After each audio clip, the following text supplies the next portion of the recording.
जय हिंद साथियों, आप सभी का स्वागत है आज के इस सेशन में। और आज हम पढ़ाने वाले हैं रेलवे एसपीडी से प्राचीन भारत को, जो ये मास्टर वीडियो होगा और एक ही वीडियो में पूरा समाप्त करेंगे। चलिए स्टार्ट करते हैं वीडियो को। पहला क्वेश्चन है, इतिहास का पिता किसे कहा जाता है। पहला क्वेश्चन है, इतिहास का पिता किसे कहा जाता है। ये हेरोडोटस को कहा जाता है। हेरोडोटस कहाँ के निवासी थे। ये हेरोडोटस यूनान के निवासी थे। पहिया और कृषि का आविष्कार। पहिया और कृषि का आविष्कार नवपाषाण काल में हुआ। नवपाषाण काल स्थल बुर्जोहोम में, बुर्जोहोम जो है वो जम्मू कश्मीर में स्थित है। नवपाषाण काल स्थल बुर्जोहोम जम्मू कश्मीर में स्थित है। आग का आविष्कार तथा होमोसेपियंस ज्ञानी मानव का उदय पूरा पाषाण काल में हुआ था। आग का आविष्कार और ज्ञानी मानव का उदय जो हुआ था वो पूरा पाषाण काल में हुआ था। पशुपालन का प्रारंभ मध्य पाषाण काल में शुरू हुआ था। पशुपालन का प्रारंभ मध्य पाषाण काल में हुआ था। एक ही कब्र से 3 मानव कंकाल मिले हैं, ये दमदमा से मिले हैं। एक ही कब्र से 3 मानव कंकाल मिले हैं दमदमा से। दमदमा मध्य पाषाण कालीन स्थल है। नेक्स्ट क्वेश्चन है, पशुपालन और कृषि का साक्ष्य मिले हैं। पशुपालन और कृषि के प्राचीन साक्ष्य मिले हैं मेहरगढ़ से, और मेहरगढ़ बलूचिस्तान प्रांत के पाकिस्तान में स्थित है। चालकोलिथिक युग ताम्रपाषाण युग से संबंधित है। भीमबेटका एक पुरातात्विक स्थल है और भीमबेटका प्रसिद्ध है गुफा शैल चित्रों के लिए। भीमबेटका कहाँ है तो रायसेन जिला मध्य प्रदेश में स्थित है भीमबेटका। नेक्स्ट क्वेश्चन है, विश्व का सबसे प्राचीन प्रथम अभिलेख बोगाजकोई अभिलेख एशिया माइनर में है। विश्व का सबसे प्राचीन प्रथम अभिलेख बोगाजकोई है, ये एशिया माइनर में है। आदि मानव ने सर्वप्रथम सीखा आग को जलाना। आदि मानव ने सर्वप्रथम सीखा आग को जलाना। मानव ने सर्वप्रथम प्रयोग किया तांबा धातु को। मानव ने सर्वप्रथम प्रयोग किया तांबा धातु को। नेक्स्ट क्वेश्चन है, सबसे पहले पालतू बनाया गया तो सबसे पहले पालतू बनाया गया कुत्ता को। नेक्स्ट है, सिंधु सभ्यता का काल। सिंधु सभ्यता का जो काल था वो 2500 से 1750 ईसा पूर्व को माना जाता है। नेक्स्ट क्वेश्चन है, सिंधु घाटी सभ्यता थी, ये आद्य ऐतिहासिक सभ्यता थी। सिंधु घाटी की सभ्यता आद्य ऐतिहासिक थी और सिंधु घाटी सभ्यता को ही हड़प्पा सभ्यता के भी नाम से जाना जाता है। सिंधु सभ्यता प्रसिद्ध थी नगर नियोजन हेतु। सिंधु सभ्यता प्रसिद्ध थी नगर नियोजन हेतु। सिंधु सभ्यता की लिपि थी, सिंधु सभ्यता की जो लिपि थी वो भाव चित्रात्मक लिपि थी।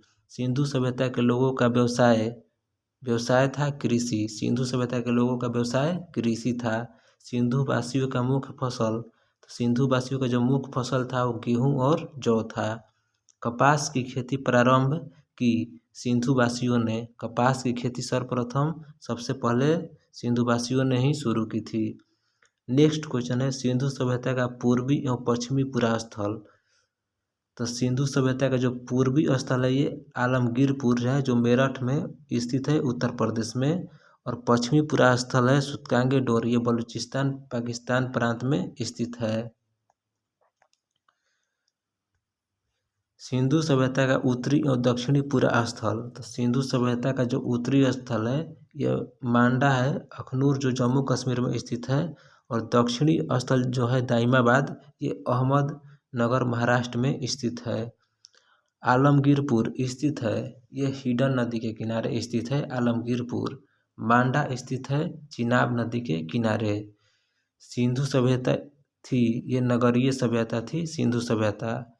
और हड़प्पा सभ्यता जो थी वो ग्रामीण सभ्यता थी। सिंधु सभ्यता का प्रमुख बंदरगाह लोथल जो था सिंधु सभ्यता का प्रमुख बंदरगाह था। लोथल स्थित है ये भोगवा नदी के किनारे स्थित है। लोथल कहाँ है, ये गुजरात में है। भारत में हड़प्पा का बृहद स्थल यह है जो राखीगढ़ी है। भारत में हड़प्पा का सबसे बड़ा स्थल राखीगढ़ी है, जो हरियाणा के हिसार में घग्गर नदी के तट पर स्थित है। राखीगढ़ी कहाँ स्थित है, ये घग्गर नदी के तट पर स्थित है। नेक्स्ट क्वेश्चन है, सिंधुवासी पूजा करते थे पशुपति की। सिंधुवासी जो पूजा करते थे वो पशुपति की पूजा करते थे। हड़प्पा सिंधु सभ्यता के बारे में सबसे पहले जानकारी चार्ल्स मेमन ने 1826 में दी। हड़प्पा सिंधु सभ्यता के बारे में जानकारी सबसे पहले चार्ल्स मेमन ने 1826 में दी। नेक्स्ट क्वेश्चन है, हड़प्पा स्थित है पाकिस्तान के पंजाब प्रांत में। हड़प्पा स्थित है पाकिस्तान के पंजाब प्रांत के मोंटगोमरी जिला में स्थित है, जो रावी नदी के तट पर स्थित है।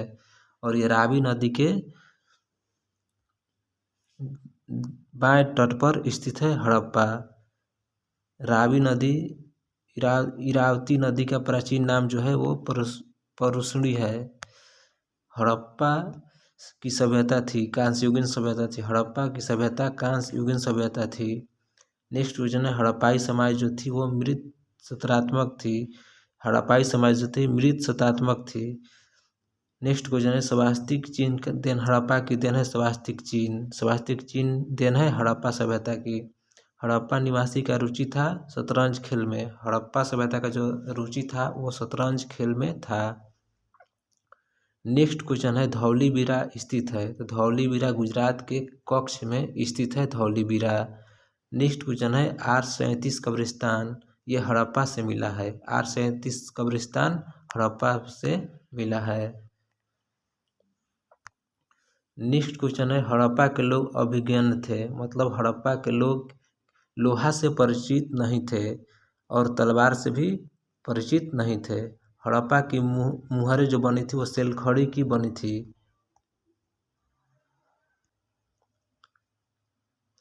हड़प्पा में मिट्टी के बर्तनों पर जो प्रयुक्त रंग था वो लाल था। हड़प्पा में जो मिट्टी के बर्तन पर प्रयुक्त रंग होता था वो लाल। मोहनजोदड़ो एवं हड़प्पा की पुरातात्विक खुदाई के प्रभारी थे सर जॉन मार्शल। मोहनजोदड़ो एवं हड़प्पा की पुरातात्विक खुदाई के प्रभारी जो थे सर जॉन मार्शल थे। नेक्स्ट क्वेश्चन है, मिस्र के राजा कहलाते थे। मिस्र के राजा को फराव कहलाते थे। मिस्र के राजा फराव कहलाते थे। लिपस्टिक के साक्ष्य मिले हैं मोहनजोदड़ो से। लिपस्टिक के साक्ष्य मिले हैं मोहनजोदड़ो से। चावल के साक्ष्य मिले हैं लोथल और रंगपुर से। लोथल और रंगपुर से चावल के साक्ष्य मिले हैं। युग में स्वाधान मिला है। युग में स्वाधान मिला है ये लोथल से। जूते हुए खेत के साक्ष्य मिले हैं। जूते हुए खेत के जो साक्ष्य मिले हैं वो कालीबंगा से मिले हैं। और नेक्स्ट क्वेश्चन है, कालीबंगा का अर्थ है। कालीबंगा का जो अर्थ है काले रंग की चूड़ियाँ, यानी कालीबंगा का अर्थ है काले रंग की चूड़ी। अग्निकुंड प्राप्त हुए हैं लोथल और कालीबंगा से, मतलब लोथल और कालीबंगा से अग्निकुंड मिले हैं। नेक्स्ट क्वेश्चन है, हल का टेराकोटा मिला है। हल का जो टेराकोटा मिला है वो बनवाली से मिला है। घोड़े के हड्डी के अवशेष मिले हैं सुरकोटदा से। घोड़े के हड्डी के अवशेष मिले हैं सुरकोटदा से। सुरकोटदा किस राज्य में स्थित है? गुजरात में स्थित है। नेक्स्ट क्वेश्चन है, सिंधु सभ्यता की सबसे बड़ी इमारत है। सिंधु सभ्यता की सबसे बड़ी इमारत है मोहनजोदड़ो से प्राप्त अन्नागार, यानी मोहनजोदड़ो से जो प्राप्त अन्नागार हुआ है सिंधु सभ्यता की सबसे बड़ी इमारत है। और मोहनजोदड़ो की खोज 1922 में हुई थी। मोहनजोदड़ो की खोज किसने की? ये राखलदास बनर्जी ने की।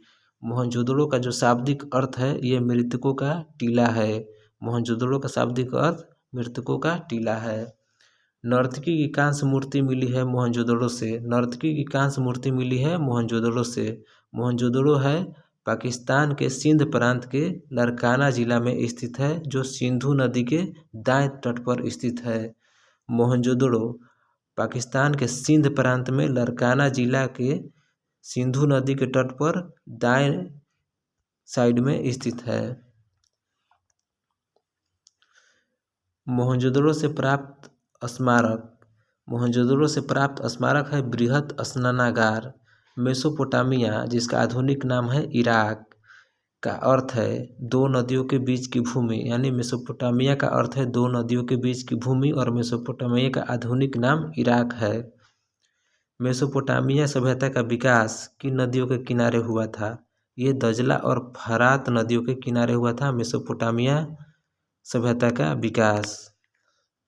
नेक्स्ट क्वेश्चन है, वैदिक सभ्यता का काल। तो ये वैदिक सभ्यता का जो काल था वो 1500 से 600 ईसा पूर्व को माना जाता है। वैदिक सभ्यता का काल 1500 से 600 ईसा पूर्व को माना जाता है। वैदिक सभ्यता का निर्माता या संस्थापक जो थे वो आर्य थे। आर्य ने ही वैदिक सभ्यता को स्थापित किए थे। आर्यों की जानकारी मिलती है ऋग्वेद से। आर्यों की जानकारी कहाँ से मिलती है? ऋग्वेद से। ऋग्वैदिक काल में आजीवन जो अविवाहित रहने वाली महिलाएं जो थी उनको अमाजु कहा जाता था। ऋग्वैदिक काल में जो अविवाहित रह जाती थी जो महिला उसको अमाजु कहा जाता था। नेक्स्ट क्वेश्चन है, आर्य भारत आए थे 1500 ईसा पूर्व से पहले। आर्य भारत आए थे 1500 ईसा पूर्व से पहले। आर्य सबसे पहले बसे थे पंजाब और अफगानिस्तान में। आर्य सबसे पहले बसे थे पंजाब एवं अफगानिस्तान में। आर्यों का जो मूल निवास था वो मध्य एशिया था। आर्यों कहाँ के निवासी थे? ये मध्य एशिया के निवासी थे। आर्यों का मुख्य जो व्यवसाय था वो पशुपालन और कृषि था। पशुपालन और कृषि आर्यों का मुख्य व्यवसाय था। आर्यों की भाषा और पेय पदार्थ, तो आर्यों की भाषा जो थी वो संस्कृत थी और आर्यों का जो पेय पदार्थ था वो सोमरस था। आर्यों का प्रिय पशु और देवता, तो आर्यों का प्रिय पशु घोड़ा और जो देवता थे वो इंद्र थे। आर्यों का प्रिय पशु घोड़ा था और आर्यों का प्रमुख देवता इंद्र थे। आर्य का समाज था ये प्रीत प्रधान था। आर्यों का समाज प्रीत प्रधान था और जो ये सिंधु जो समाज था वो मातृ प्रधान था। आरंभिक वैदिक काल में वर्ण व्यवस्था आधारित थी। तो आरंभिक वैदिक काल में जो वर्ण व्यवस्था थी वो व्यवसाय के आधार पर आधारित थी। वेदों और वेदांगों की संख्या, मतलब वेदों की संख्या जो था वो चार है और वेदांगों की जो संख्या है वो 6 है। 4 वेद में है ऋग्वेद, यजुर्वेद, अथर्ववेद और सामवेद। 4 वेद हैं ऋग्वेद, यजुर्वेद, अथर्ववेद और सामवेद।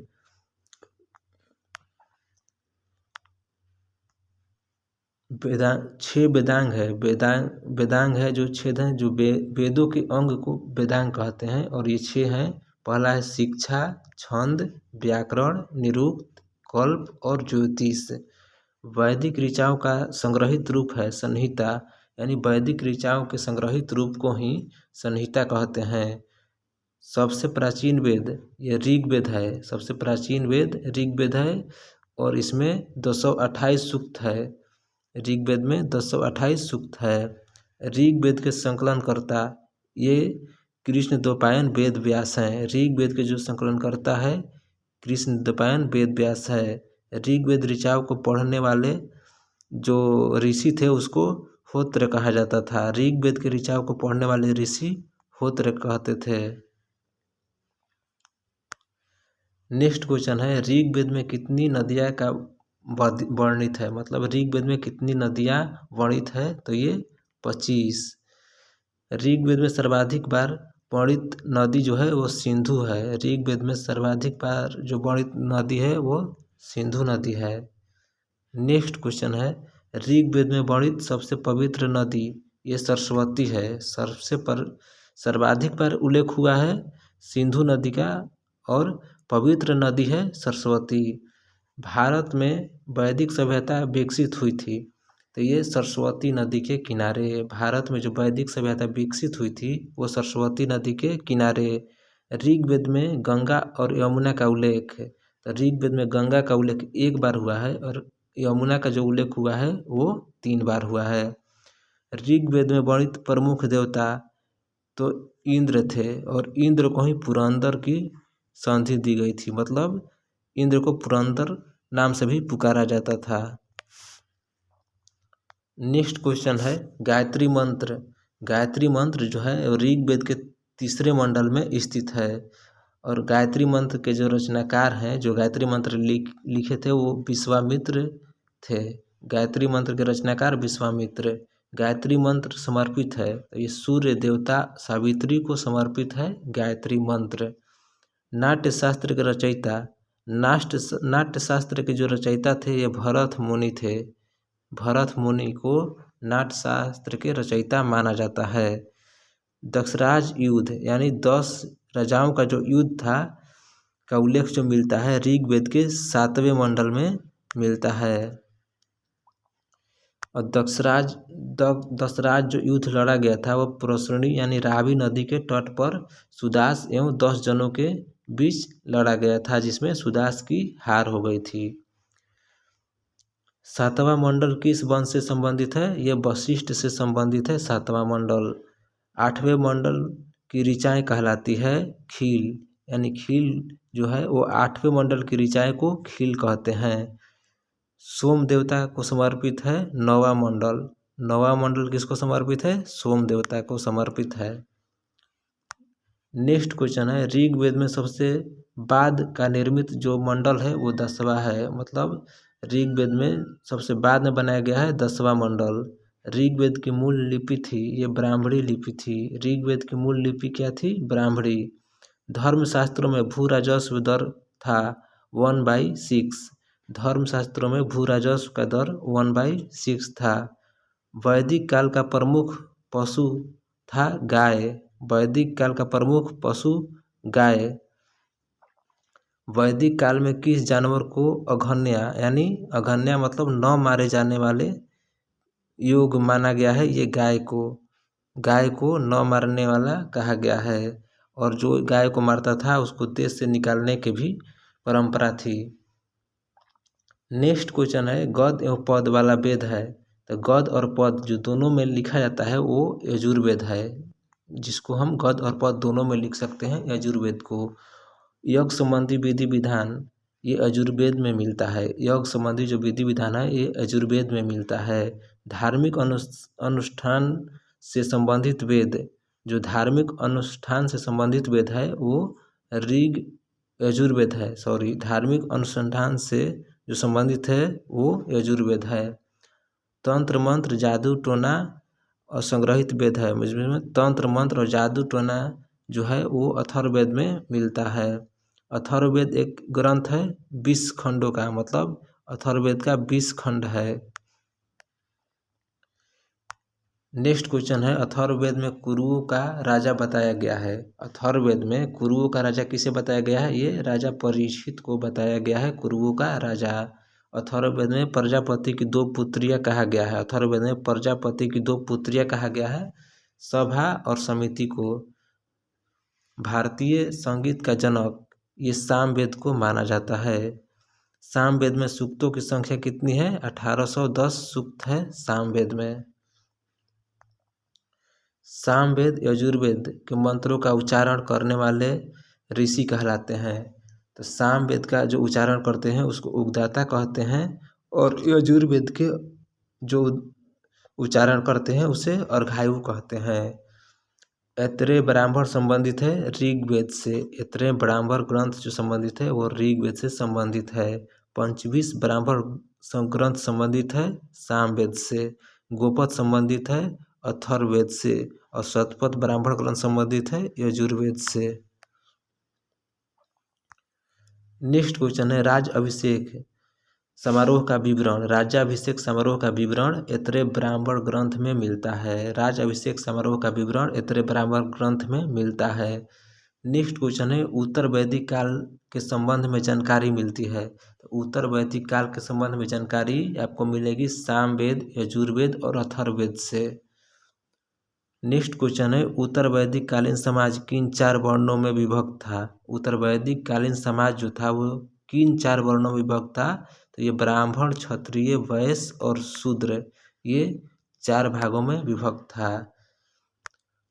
4 वर्ण ब्राह्मण, क्षत्रिय, वैश्य और शूद्र का उल्लेख मिलता है ऋग्वेद के पुरुष सूक्त, और पुरुष सूक्त 10वें मंडल में स्थित है। 10वें मंडल में गोत्र शब्द की उत्पत्ति ये उत्तर वैदिक काल में मिलता है। गोत्र शब्द की जो उत्पत्ति हुई थी वो उत्तर वैदिक काल में हुई थी। उत्तर वैदिक काल के प्रमुख देवता प्रजापति। उत्तर वैदिक काल ऋग्वेद में थे इंद्र, और उत्तर वैदिक काल में होगा इंद्र के स्थान पर प्रजापति। नेक्स्ट क्वेश्चन है, पुराणों जो पुराण थी इसकी कुल संख्या 18 का अध्ययन करने वाला प्रथम जो मुसलमान था वो अल-बरूनी था, यानी पुराणों का सबसे पहले अध्ययन जो मुसलमान था अध्ययन करने वाला वो अल-बरूनी था। नेक्स्ट क्वेश्चन है पुराणों के संकलनकर्ता ये लोमहर्ष एवं उग्रसर्वा थे। पुराणों के संकलनकर्ता थे लोमहर्ष और उग्रसर्वा। सबसे प्राचीन पुराण है मत्स्य पुराण। मौर्य वंश की जानकारी जो मिलती है विष्णु पुराण में मिलती है। नेक्स्ट क्वेश्चन है सातवाहन वंश की जानकारी। तो ये सातवाहन वंश की जो जानकारी है वो मत्स्य पुराण में मिलता है और गुप्त वंश की जानकारी वायु पुराण में मिलती है। नेक्स्ट क्वेश्चन है उपनिषद विषय वस्तु है ये दर्शन का। उपनिषद विषय वस्तु है दर्शन का। दर्शनों में सर्वाधिक प्राचीन माना जाता है सांख्य दर्शन को। न्याय और सांख्य दर्शन के प्रवर्तक, तो न्याय दर्शन के जो प्रवर्तक थे वो गौतम थे और सांख्य दर्शन के जो प्रवर्तक थे वो कपिल मुनि थे। योग मीमांसा दर्शन के प्रवर्तक, तो योग दर्शन के प्रवर्तक थे पतंजलि और मीमांसा दर्शन के प्रवर्तक थे जैमिनी। नेक्स्ट क्वेश्चन है ब्राह्मण ग्रंथ संबंधित है कर्मकांड से। ब्राह्मण ग्रंथ जो संबंधित है वो कर्मकांड से संबंधित है।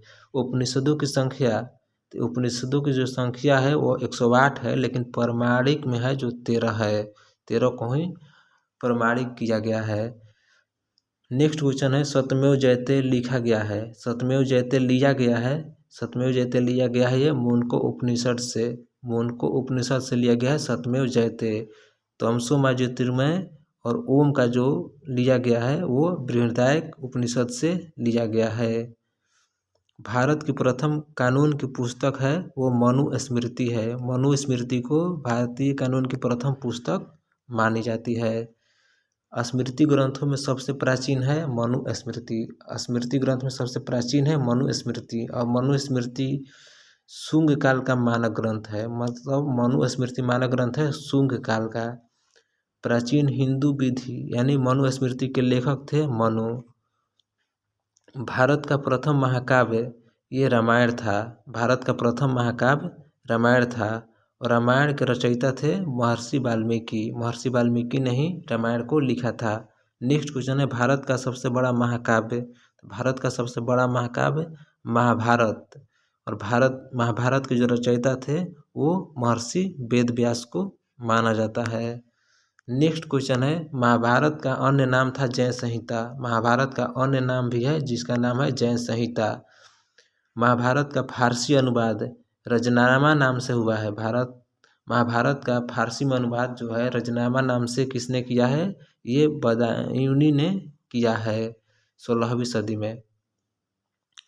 नेक्स्ट क्वेश्चन है रामायण का फारसी में अनुवाद। तो रामायण में फारसी में अनुवाद रामायण का बदायूनी ने ही किया है। उत्तर रामचरितमानस के रचयिता थे भवभूति। उत्तर रामचरितमानस के रचयिता थे भवभूति। नेक्स्ट क्वेश्चन है सर्वप्रथम भागवत गीता का अंग्रेजी में अनुवाद। तो भागवत गीता का जो अंग्रेजी में अनुवाद किया था उसने चार्ल्स डिकेंस ने किया था। भागवत गीता का अंग्रेजी अनुवाद चार्ल्स डिकेंस ने किया था। नेक्स्ट क्वेश्चन है बुद्ध का जन्म, यानी बुद्ध जन्मे थे लुम्बिनी में और बुद्ध का जो जन्म हुआ था वो 563 ईसा पूर्व में हुआ था। बुद्ध के जन्म का प्रतीक, बुद्ध के जन्म का जो प्रतीक है वो कमल एवं साढ़ है।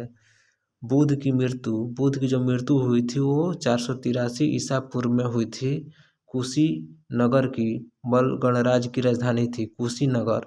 ये मल्लू की राजधानी थी कुशीनगर। नेक्स्ट क्वेश्चन है बुद्ध की मृत्यु की घटना है। बुद्ध की मृत्यु को कहा जाता है महापरिनिर्वाण। बुद्ध की मृत्यु को क्या कहा जाता है, महापरिनिर्वाण। बुद्ध के पिता थे सुयोधन जो ये शाक्य कुल के थे। बुद्ध की माता का नाम था महामाया देवी। ये कुलीय वंश से संबंधित है। बुद्ध का अन्य नाम था सिद्धार्थ और इसका एक और नाम था तथागत।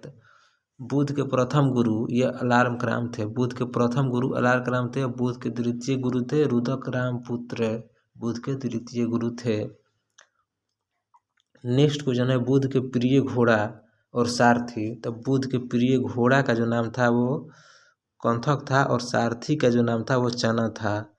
बुध के गृह त्याग की घटना क्या कारण है? बुध की गृह त्याग की घटना कहते हैं महाभिनिष्क्रमण। बुध के गृह त्याग का प्रतीक है घोड़ा।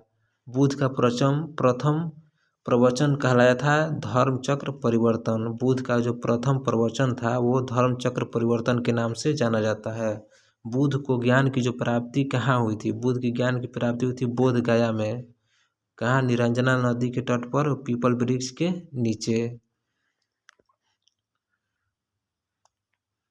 नेक्स्ट क्वेश्चन है बुध ने सर्वप्रथम उपदेश। बुध ने सर्वप्रथम अपना उपदेश दिया था सारनाथ में। बुध ने सर्वप्रथम उपदेश दिया था सारनाथ में और सर्वाधिक उपदेश जो दिए थे वो श्रावस्ती में दिए थे। सर्वाधिक उपदेश श्रावस्ती में दिए थे।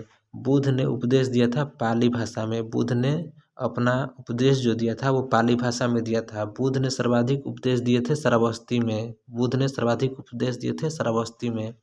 बुध ने अंतिम उपदेश ये कुशीनगर में दिया था। बुध ने अपना अंतिम उपदेश जो दिया था वो कुशीनगर में दिया था। बुध के उपदेशों का वर्णन सूत पिटक में वर्णित है। जो बुध के जो उपदेश थे वो सूत पिटक में वर्णित है। बुध ने अपना अंतिम उपदेश दिया था ये सुभद्र को। बुध ने अपना अंतिम उपदेश जो दिया था वो सुभद्र को दिया था।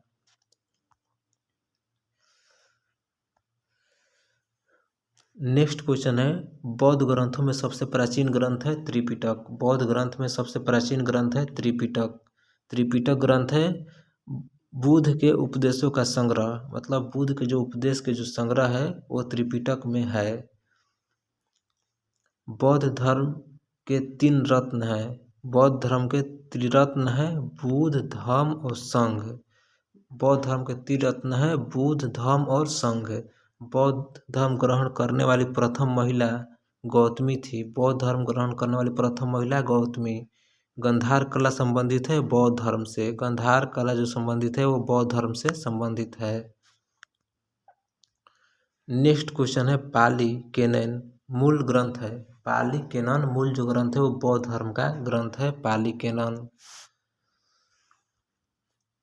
नेक्स्ट क्वेश्चन है बौद्ध ग्रंथ मिलिंद पन्हों में किसका उल्लेख मिलिंद के रूप में किया गया है? ये मिनांडर का उल्लेख किया गया है।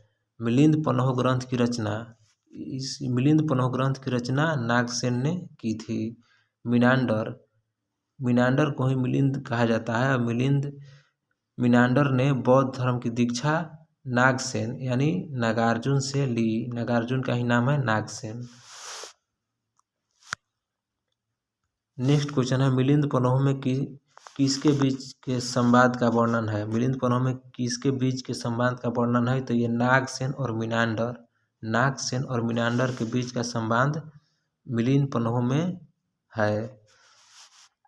प्रथम बौद्ध संगीति 483 ईसा पूर्व में हुआ था। प्रथम बौद्ध संगीति 483 ईसा पूर्व में हुआ था जो अजातशत्रु के शासनकाल में और राजगृह में हुआ था। प्रथम बौद्ध संगीति 483 ईसा पूर्व में अजातशत्रु के शासनकाल में कहाँ हुआ था? प्रथम बौद्ध संगीति राजगृह में हुआ था। द्वितीय बौद्ध संगीति 383 ईसा पूर्व में हुआ था। द्वितीय बौद्ध संगीति 383 ईसा पूर्व में हुआ था काला अशोक के शासनकाल में और ये वैशाली में हुआ था। द्वितीय बौद्ध संगीति वैशाली में हुआ था काला अशोक के शासनकाल में 383 ईसा पूर्व में। तृतीय बौद्ध संगीति ये 250 ईसा पूर्व हुआ था। तृतीय बौद्ध संगीति 250 ईसा पूर्व हुआ था अशोक के शासनकाल में। ये पाटलिपुत्र में हुआ था तृतीय बौद्ध संगीति। चतुर्थ बौद्ध संगीति ये पहली ईसा की प्रथम शताब्दी में हुआ था। चतुर्थ बौद्ध संगीति ईसा की प्रथम शताब्दी में हुआ था और ये चतुर्थ बौद्ध संगीति कनिष्क के शासनकाल में हुआ था और कुंडलवन कश्मीर में हुआ था। चतुर्थ बौद्ध संगीति कनिष्क के शासनकाल में हुआ था। कहाँ हुआ था? कुंडलवन कश्मीर में। ये प्रथम शताब्दी में हुआ था। नेक्स्ट क्वेश्चन है बौद्ध संगीति के आयोजन स्थल का क्रम है। बौद्ध संगीति के आयोजन स्थल का जो क्रम है तो सबसे पहला बौद्ध संगीति राजगृह में और दूसरा बौद्ध संगीति हुआ था वैशाली में। तीसरा बौद्ध संगीति हुआ था पाटलिपुत्र में और चौथा बौद्ध संगीति हुआ था कश्मीर में। प्रथम बौद्ध संगीति के जो अध्यक्ष थे वो महाकश्यप थे।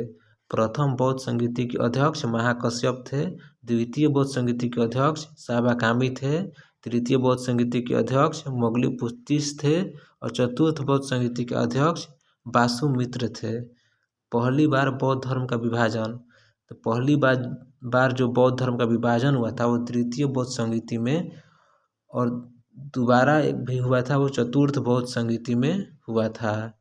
हीनयान और महायान अस्तित्व में आया था चतुर्थ बौद्ध संगीति में, यानी जो चतुर्थ बौद्ध संगीति में जो दोबारा हुआ था विभाजन, वो हीनयान और महायान मतलब दो शाखाओं में बट गया था बौद्ध धर्म। नेक्स्ट क्वेश्चन है मूर्ति पूजा को बढ़ावा दिया। मूर्ति पूजा को जो बढ़ावा दिया था वो महायान ने दिया था। आत्म अनुशासन और ध्यान के माध्यम से व्यक्तिगत मोक्ष पर जोर देता है हीनयान। आत्म अनुशासन और ध्यान के माध्यम से व्यक्तिगत मोक्ष पर जो जोर देता है वो हीनयान देता है। हीनयान का प्रमुख ग्रंथ है कथावस्तु। हीनयान का प्रमुख ग्रंथ है कथावस्तु और बुद्ध के पुनर्जन्म पर आधारित कथा है जातक। जातक में बुद्ध के पुनर्जन्म पर आधारित कथा है। नेक्स्ट क्वेश्चन है अजंता की गुफाओं में किस ग्रंथ का चित्रण है। अजंता की गुफाओं में किस ग्रंथ का चित्रण है। ये जातक का चित्रण है। जातक बौद्ध धर्मों का पवित्र ग्रंथ है।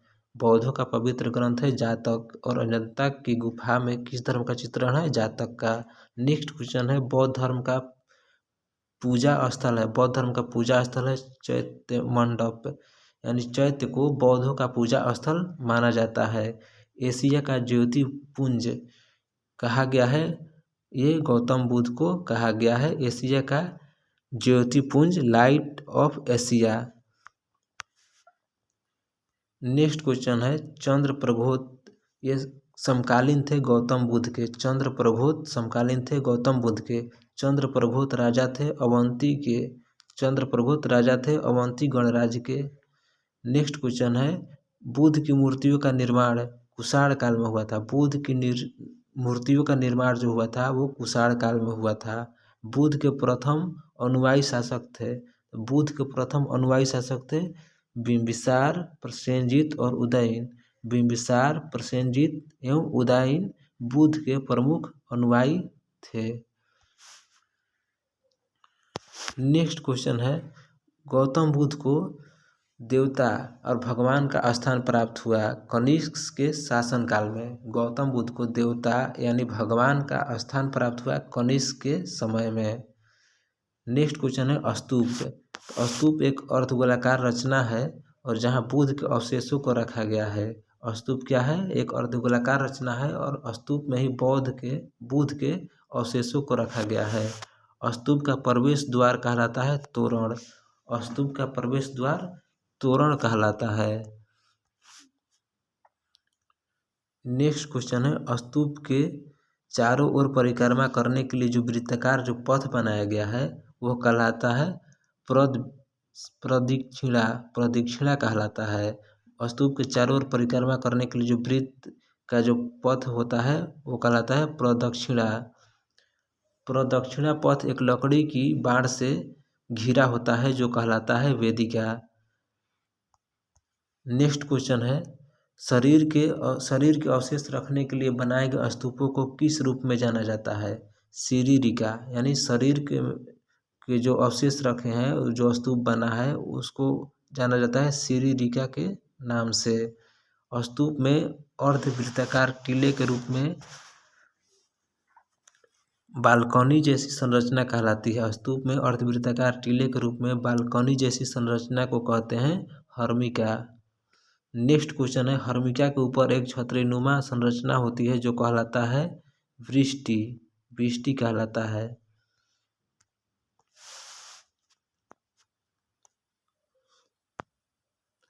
नेक्स्ट क्वेश्चन है अर्धवृत्ताकार गुंबद को घेरने वाले गोलाकार छत या रेलिंग कहलाता है मेथी, यानी अर्धवृत्ताकार गुंबद को घेरने वाला गोलाकार छत या रेलिंग को कहते हैं मेथी।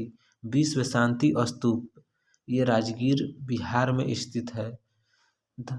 धमेख स्तूप कहाँ स्थित है? सारनाथ में स्थित है, वाराणसी। जैन धर्म के संस्थापक एवं प्रथम तीर्थंकर थे। तो जैन धर्म के प्रथम संस्थापक जो थे वो ऋषभ देव थे और अन्य नाम आदित्यनाथ था। नेक्स्ट क्वेश्चन है जैन धर्म के वास्तविक संस्थापक। जैन धर्म के वास्तविक संस्थापक थे महावीर। जैन धर्म के 22वें तीर्थंकर थे अरिष्ट नेमी। जैन धर्म के 23वें तीर्थंकर थे पार्श्वनाथ। पार्श्वनाथ महावीर का प्रतीक चिन्ह।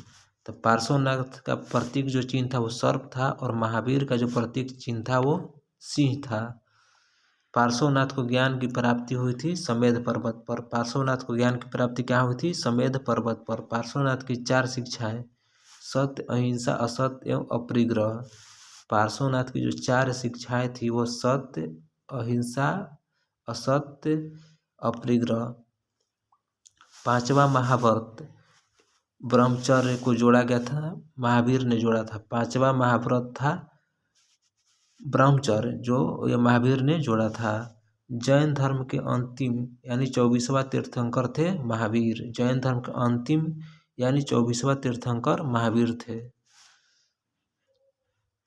महावीर की पत्नी जो थी वो उसका नाम यशोदा था और महावीर का जो जन्म हुआ था वो कुंडग्राम वैशाली में हुआ था। कब हुआ था महावीर का जन्म? ये 599 ईसा पूर्व में हुआ था। महावीर की पत्नी का नाम यशोदा। महावीर का जन्म कुंडग्राम वैशाली कब हुआ था? 599 ईसा पूर्व में। महावीर की मृत्यु एवं निवाण प्राप्त हुआ।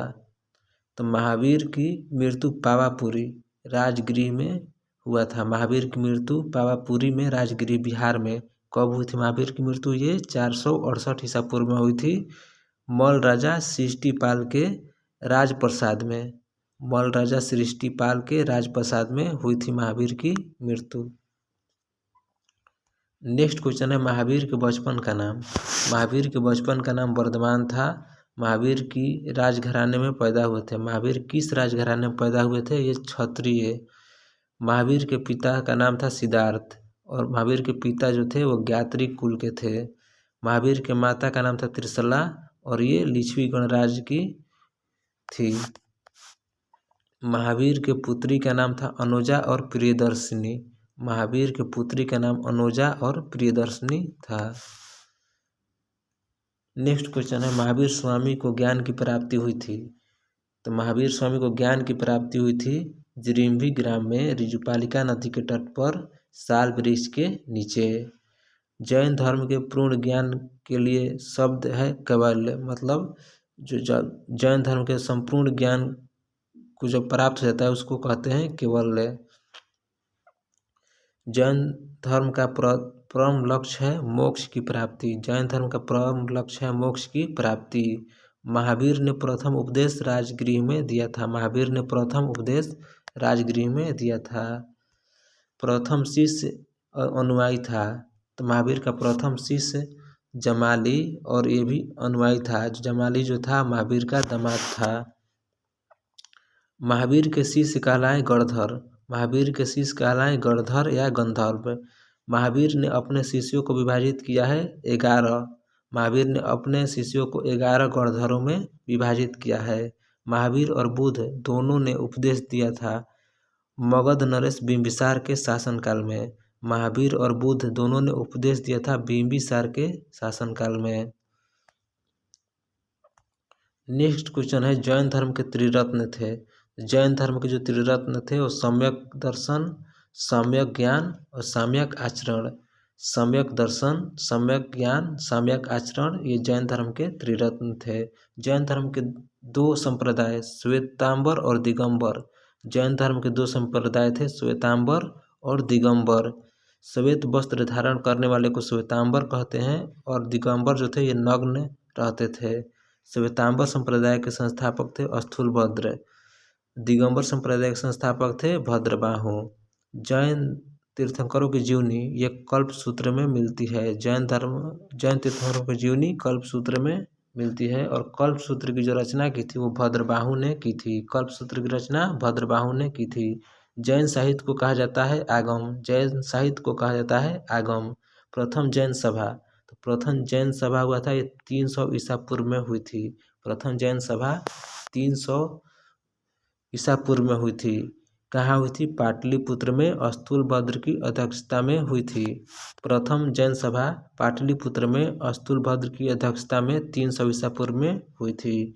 और दूसरी जैन सभा 512 में हुई थी, 512 ईस्वी में हुई थी। दूसरी जैन सभा 512 ईस्वी में हुई थी बल्बी, गुजरात में। और दूसरी जैन सभा का अध्यक्ष जो थे वो क्षमा श्रवण थे। नेक्स्ट क्वेश्चन है, भारत में जैन धर्म का बड़ा समर्थन किया था खारवेल ने। भारत में जैन धर्म का बड़ा समर्थक था खारवेल। प्रथम जैन भिक्षुणी दधिवाहन की पुत्री चंपा थी। प्रथम जैन भिक्षुणी दधिवाहन की पुत्री चंपा थी। जैन भिक्षुणी के आचार नियमों का उल्लेख मिलता है आचरांग सूत्र में। जैन भिक्षुकों के आचार नियमों का उल्लेख मिलता है आचरांग सूत्र में। गोमतेश्वर बाहुबली थे ऋषभदेव के पुत्र। गोमतेश्वर बाहुबली थे ऋषभदेव के पुत्र। नेक्स्ट क्वेश्चन है, श्रवणबेलगोला में गोमतेश्वर बाहुबली की मूर्ति चामुंड राय ने बनवाया था। श्रवणबेलगोला में गोमतेश्वर बाहुबली की मूर्ति जो बनाया था चामुंड राय ने 983 ईस्वी में बनवाया था। जैन धर्म की संलेखना या संथारा प्रथा है उपवास द्वारा प्राण त्याग करना। मतलब जैन धर्म में उपवास द्वारा जो प्राण त्याग किया जाता था उसको संलेखना या संथारा कहते थे। नेक्स्ट क्वेश्चन है, संलेखना विधि से किस मौर्य शासक ने अपना शरीर का त्याग किया था? संलेखना विधि से किस मौर्य शासक ने अपना शरीर त्याग किया था? वो चंद्रगुप्त मौर्य ने उपवास रहकर अपना शरीर को त्याग दिया था। नेक्स्ट क्वेश्चन है, आजीवक पथ का प्रवर्तक थे मखली घोषाल। भागवत वैष्णव धर्म के प्रवर्तक थे कृष्ण। भागवत एवं वैष्णव धर्म दो प्रतीक थे कृष्ण। श्रीमद् भागवत गीता लिखी गई है संस्कृत में। नेक्स्ट क्वेश्चन है, गीता का अनुवाद अंग्रेजी में। तो गीता का जो अनुवाद है अंग्रेजी में विल्किंस ने किया था। नेक्स्ट क्वेश्चन है, भागवत धर्म से संबंधित प्राचीन अभिलेख हेलियोडोरस का बेसनगर अभिलेख है। भागवत धर्म से संबंधित प्राचीनतम अभिलेख है, प्राचीनतम जो साक्ष्य मिला है वो हेलियोडोरस के बेसनगर अभिलेख से मिला है। भक्ति आंदोलन का प्रारंभ अलवर संतों ने किया था। सूफी धर्म आंदोलन का विकास 9वीं सदी में हुआ था। नेक्स्ट क्वेश्चन है, इस्लाम धर्म के संस्थापक हजरत मोहम्मद साहब का जन्म हुआ था 570 ईस्वी में। कहाँ हुआ था? मक्का में। इस्लाम धर्म के संस्थापक थे हजरत मोहम्मद साहब और हजरत मोहम्मद साहब का जन्म 570 में मक्का में हुआ था और इनको दफनाया गया था मदीना में। मोहम्मद साहब के पिता का नाम था अब्दुल्ला और मोहम्मद साहब के माता का नाम था अमीदा। मोहम्मद साहब के माता का नाम था अमीना। हजरत मोहम्मद साहब को ज्ञान की प्राप्ति हुई थी 610 में। हीरा नामक गुफा में हजरत मोहम्मद साहब की ज्ञान की प्राप्ति हुई थी। नेक्स्ट क्वेश्चन है, हिजरी संवत की शुरुआत 622 में हुई थी। मोहम्मद साहब की मृत्यु हुई थी 632 में। कहाँ हुई थी? मदीना में हुआ था और वहीं पर दफनाया गया था इनको और उनके उत्तराधिकारी कहलाए थे खलीफा। मोहम्मद साहब के जो उत्तराधिकारी थे उनको खलीफा कहा गया। नेक्स्ट क्वेश्चन है, इस्लाम धर्म का पवित्र ग्रंथ है। तो इस्लाम धर्म का पवित्र ग्रंथ है जो कुरान है। ईसाई धर्म के संस्थापक ईसा मसीह और ईसाई धर्म का जो प्रमुख ग्रंथ है वो बाइबिल है। नेक्स्ट क्वेश्चन है, ईसा मसीह का जन्म। तो ईसा मसीह का जो जन्म हुआ था 4 ईसा पूर्व में हुआ था। कहाँ हुआ था? बेथलेहम में हुआ था। ईसा मसीह को सूली पर चढ़ाया गया था। कब? 33 ईसा पूर्व में ईसा मसीह को सूली पर चढ़ाया गया था 33 ईसा पूर्व में। और कौन चढ़ाया था? ये रोमन के गवर्नर थे पोंटियस। पोंटियस द्वारा ईसा मसीह को सूली पर चढ़ाया गया था 33 ईसा ईस्वी में। पारसी धर्म के संस्थापक। पारसी धर्म के संस्थापक जरथुस्ट थे। पारसी धर्म के संस्थापक थे जरथुस्ट। पारसियों का धार्मिक ग्रंथ है जेंदा अवेस्ता। पारसियों का धार्मिक ग्रंथ है जेंदा अवेस्ता। यहूदियों का पवित्र ग्रंथ है तोरह। यहूदियों का पवित्र ग्रंथ है तोरह।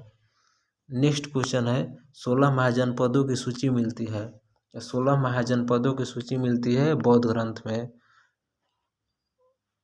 और अंगुत्तर निकाय एवं जैन ग्रंथ के भागवत सूत्र में। बौद्ध 16 महाजनपदों की जो सूची मिलती है बौद्ध ग्रंथ के अंगुत्तर निकाय में मिलती है और जैन धर्म के भागवती सूत्र में मिलती है 16 महाजनपदों की सूची। नेक्स्ट क्वेश्चन है अवंती अंग की राजधानी। तो अवंती की राजधानी थी उज्जैन और अंग जनपद की राजधानी थी वो चंपा थी। कौशल और मल्ल की राजधानी। तो कौशल वंश की राजधानी थी श्रावस्ती और मल्ल की राजधानी थी कुशीनगर। वत्स और शूरसेन की राजधानी। तो वत्स की राजधानी थी कौशाम्बी और शूरसेन की राजधानी थी मथुरा। वजी और गंधार की राजधानी। तो वजी संघ की राजधानी थी वैशाली और गंधार की राजधानी थी तक्षशिला। पंचाल और कंबोज की राजधानी। तो पंचाल की राजधानी थी अहिछत्र और कंबोज की राजधानी थी हाटक। चेदी और मस्तस्य की राजधानी। तो चेदी की राजधानी थी शक्तिमती और मस्तस्य की राजधानी थी विराटनगर। कुरु और अस्मक की राजधानी। तो कुरु की राजधानी थी इंद्रप्रस्थ और अस्मक की राजधानी थी पोर्तली। मगध और काशी की राजधानी। तो मगध की राजधानी थी राजगृह और काशी की राजधानी थी वाराणसी। नेक्स्ट क्वेश्चन है महाजनपद काल में अनाज रखने हेतु प्रयोग किया जाता था चित्रित धूसर मृदभांड। जो मृदभांड था उसको अनाज रखने के लिए प्रयुक्त किया जाता था। नेक्स्ट क्वेश्चन है उत्तरी बिहार का प्राचीन नाम। तो उत्तरी बिहार का जो प्राचीन नाम था वो वजी नाम से प्रसिद्ध था। प्राचीन काल में गंगा के दक्षिण क्षेत्र को किस नाम से जाना जाता था? तो ये मगध के नाम से जाना जाता था। मगध महाजनपद घिरा था गंगा और सोन नदियों से। मगध जनपद जो घिरा था वो गंगा और सोन नदियों से घिरा था। नेक्स्ट क्वेश्चन है भारत का प्रथम ऐतिहासिक वंश हर्यक वंश। मतलब भारत का प्रथम ऐतिहासिक वंश था हर्यक वंश। मौर्य वंश की स्थापना से ठीक पहले मगध पर शासन किया था हर्यक वंश ने। मौर्य वंश की स्थापना से पहले हर्यक वंश का शासन था और हर्यक वंश का जो संस्थापक था वो बिंबिसार था और मगध साम्राज्य की स्थापना बिंबिसार ने किया। बिंबिसार मगध की गद्दी पर बैठा। तो बिंबिसार मगध की गद्दी पर बैठा था 544 ईस्वी ईसा पूर्व में। नेक्स्ट क्वेश्चन है बिंबिसार का राजवैद्य था। तो बिंबिसार का जो राजवैद्य था वो जीवक था। बिंबिसार की हत्या तो इसकी हत्या अजातशत्रु ने की। अजातशत्रु बिंबिसार का पुत्र था। अजातशत्रु किसका पुत्र था? बिंबिसार का। बिंबिसार का राजवैद्य था जीवक। बिंबिसार की हत्या किया था अजातशत्रु। अजातशत्रु किसका पुत्र था? बिंबिसार का।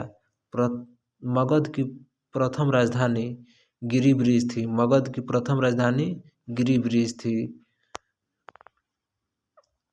नेक्स्ट क्वेश्चन है पाटलिपुत्र को राजधानी बनाया उदयन ने। पाटलिपुत्र को राजधानी उदयन ने बनाया। मगध की राजधानी को पाटलिपुत्र से वैशाली स्थानांतरण किसने किया था? मतलब मगध की राजधानी को पाटलिपुत्र से वैशाली किसने ले गया था? इस शिशुनाग ने लेकर गया था। मगध की राजधानी को वैशाली से पुनः पाटलिपुत्र किसने लाया? ये कालाशोक ने लाया। नेक्स्ट क्वेश्चन है महावीर और गौतम बुद्ध की मृत्यु हुआ था। महावीर और गौतम बुद्ध की मृत्यु हुआ था अजातशत्रु के शासनकाल में। नेक्स्ट क्वेश्चन है अजातशत्रु कुडिक की हत्या उदयन ने की। अजातशत्रु जिसको कुली के नाम से भी जाना जाता था, उसकी हत्या उदयन ने की। पाटलिपुत्र की स्थापना भी उदयन ने किया था। और पाटलिपुत्र शहर बसा है गंगा और सोन नदी के संगम पर। पाटलिपुत्र बसा है गंगा और सोन नदी के संगम पर। पाटलिपुत्र कुसुमपुर प्राचीन नाम है पाटलिपुत्र का। कुसुमपुर पाटलिपुत्र का प्राचीन नाम है। हर्यक वंश का अंतिम राजा नागदशक था। शिशुनाग वंश का संस्थापक था शिशुनाग था। नेक्स्ट क्वेश्चन है काला अशोक शासक था। ये शिशुनाग वंश का शासक था काला अशोक। शिशुनाग वंश के बाद शासन किया नंद वंश ने। शिशुनाग वंश के बाद नंद वंश ने शासन किया। नंद वंश का संस्थापक महापद नंद था। एकराट की उपाधि धारण की महापद नंद ने। नंद वंश का अंतिम शासक था घनानंद। नेक्स्ट क्वेश्चन है अग्रमीज या डंडमीज कहा गया घनानंद को। घनानंद को पराजित कर मगध पर मौर्य वंश का शासन स्थापित किया चंद्रगुप्त मौर्य ने। घनानंद को पराजित किया चंद्रगुप्त मौर्य ने और मौर्य वंश का शासन स्थापित किया। अष्टाध्यायी प्रसिद्ध कृति है पाणिनि का। अष्टाध्यायी के लेखक थे पाणिनि। नेक्स्ट क्वेश्चन है भारत पर प्रथम विदेशी आक्रमण किया। भारत पर प्रथम विदेशी आक्रमण किया था ईरानियों ने। और ये हखमनी वंश के राजाओं ने किया था। भारत पर प्रथम सफल विदेशी आक्रमण फारसी डेरियस प्रथम ने किया था। ये दारा प्रथम यानी 518 ईसा पूर्व में। भारत पर आक्रमण करने वाला पहला यूनानी शासक था सिकंदर। और 326 ईसा पूर्व में भारत पर आक्रमण किया था सिकंदर ने। सिकंदर ने भारत पर आक्रमण के समय मगध का शासक था घनानंद। जो नंद वंश से संबंधित था। घनानंद समकालीन था सिकंदर के। घनानंद किसके समकालीन थे? सिकंदर के। सिकंदर पिता फिलिप द्वितीय। सिकंदर के पिता का नाम था फिलिप द्वितीय और सिकंदर का जन्म हुआ था मेसोडोमिया के पेला में इस जन्म हुआ था। सिकंदर मकदूनिया का राजा बना था 356 ईसा पूर्व में। सिकंदर का थल एवं जल सेनापति था। सिकंदर का थल सेनापति था निकेटर और जल सेनापति था निर्याकस। नेक्स्ट क्वेश्चन है सिकंदर के गुरु अरस्तु और घोड़ा का नाम था बुकाफेला। सिकंदर के गुरु थे अरस्तु और सिकंदर का घोड़ा का नाम था बुकाफेला। सिकंदर की सेना ने किस नदी को पार करने से इनकार कर दिया था? ये ब्यास नदी को पार करने से इनकार कर दिया था। सिकंदर और पोरस के बीच युद्ध कहलाता है हाइडेस्पिज या झेलम नदी या विस्तृता का युद्ध कहलाता है। सिकंदर और पोरस के बीच युद्ध कहलाता है हाइडेस्पिज या झेलम या विस्तृता का युद्ध कहलाता है। नेक्स्ट क्वेश्चन है सिकंदर की मृत्यु हुई थी 323 में बेबीलोन में। मौर्य वंश का संस्थापक चंद्रगुप्त मौर्य। सुदर्शन झील का निर्माण किया था चंद्रगुप्त मौर्य ने। चंद्रगुप्त मौर्य अनुयायी था जैन धर्म का। चंद्रगुप्त मौर्य जैन धर्म का अनुयायी था। चंद्रगुप्त मौर्य जैन धर्म से शिक्षा ली थी भद्रबाहु से। चंद्रगुप्त मौर्य जैन धर्म की शिक्षा भद्रबाहु से ली। चंद्रगुप्त मौर्य ने गुरु एवं महामंत्री थे चाणक्य। चंद्रगुप्त मौर्य के गुरु और महामंत्री थे चाणक्य। चाणक्य के अन्य नाम था विष्णुगुप्त और कौटिल्य। नेक्स्ट क्वेश्चन है कौटिल्य रचित अर्थशास्त्र की पुस्तक संबंधित है राजनीति से। कौटिल्य द्वारा रचित अर्थशास्त्र की पुस्तक संबंधित है राजनीति से, जिसकी तुलना मैकियावेली ने की प्रिंस से की जाती है। कौटिल्य द्वारा रचित अर्थशास्त्र की पुस्तक संबंधित है राजनीति से और जिसकी तुलना मैकियावेली से प्रिंस की मैकियावेली से की जाती है।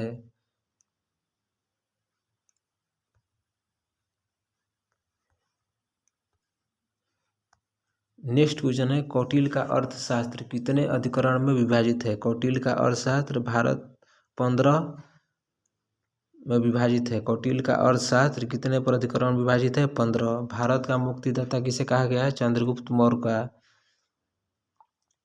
भारत का मुक्तिदाता चंद्रगुप्त मौर्य को कहा गया है। भारत का मैकियावेली कहा गया है चाणक्य को। भारत का मैकियावेली कहा गया है चाणक्य को। चंद्रगुप्त मौर्य को यूनानियों ने सेंड्रोकोटस कहा। चंद्रगुप्त मौर्य को यूनानियों ने सेंड्रोकोटस कहा।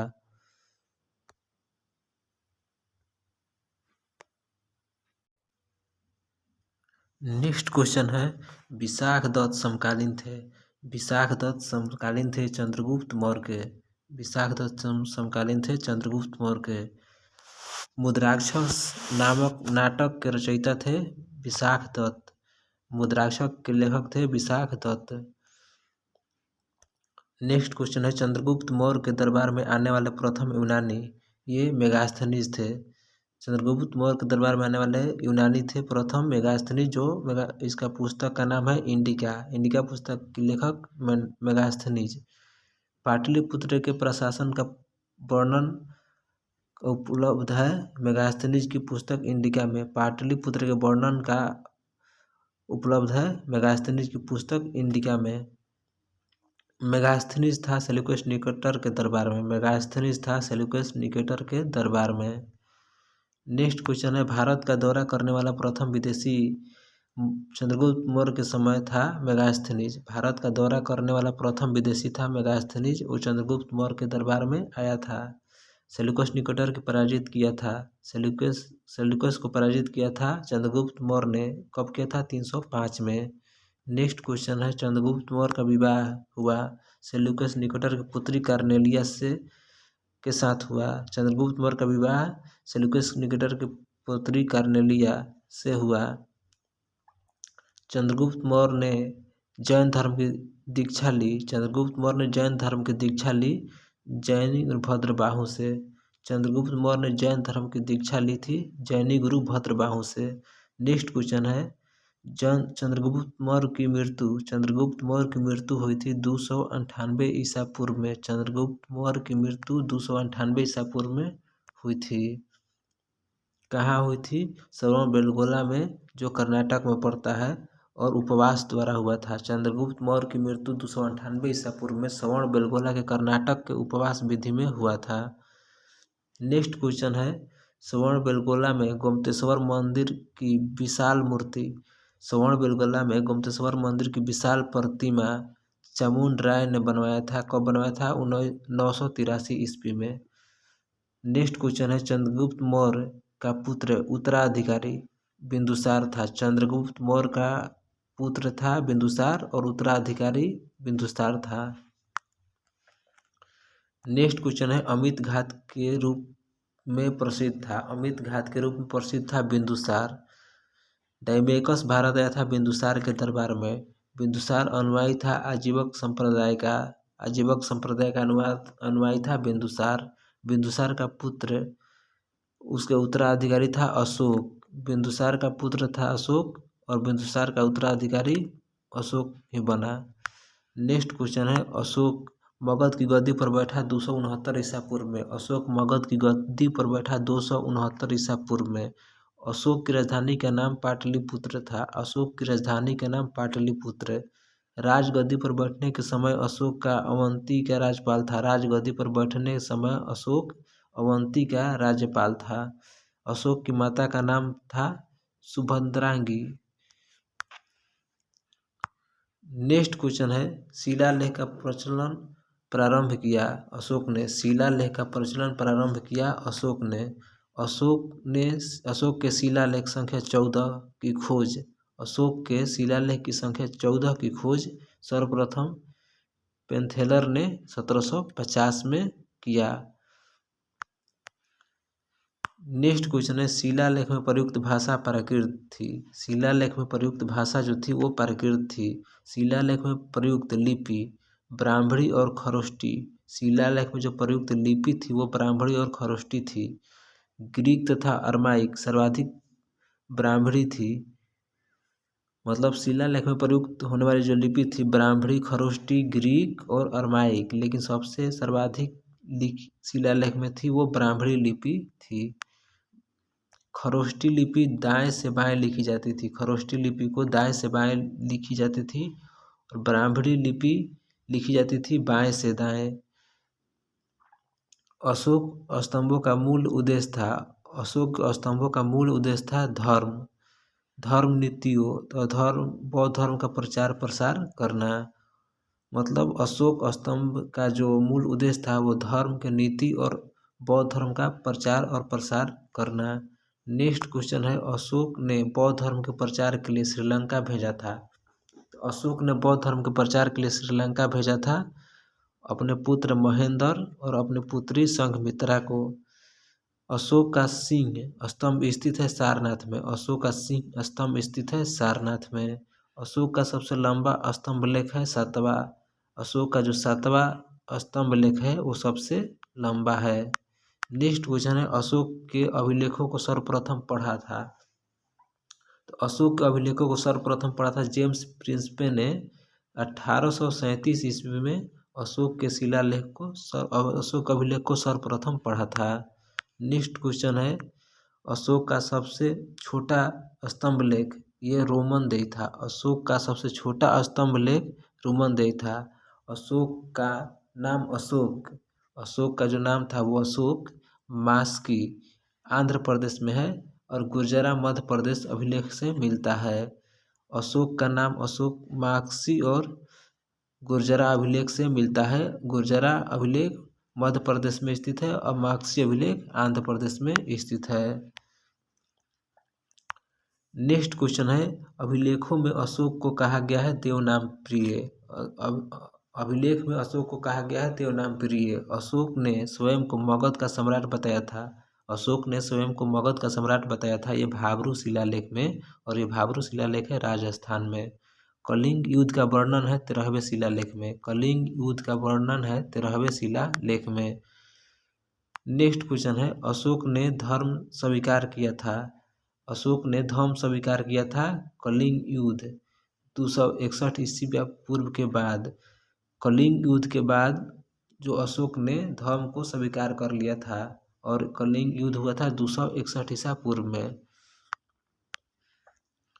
नेक्स्ट क्वेश्चन है सांची स्तूप जो मध्य प्रदेश में स्थित है उसका निर्माण अशोक ने करवाया था। सांची स्तूप जो मध्य प्रदेश में स्थित है उसका निर्माण अशोक ने करवाया था।